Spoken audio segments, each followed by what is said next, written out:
मान्छे हुँ, सानो सानो कुरामा पनि मन दुखाइहाल्छु।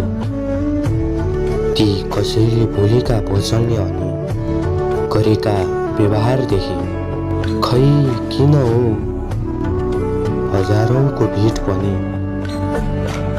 आजभोलि एकान्त ठाउँ जस्तै लाग्छ। मिल्छ भने देखेका सपना अनि सोचेका कुराहरू पूरा गराइदेऊ न भगवान। म थाकिसके, हारिसके, मेहनत गर्दा गर्दा जिन्दगीदेखि। त्यसैले त मर्दिउँ जस्तो लाग्छ हजुर।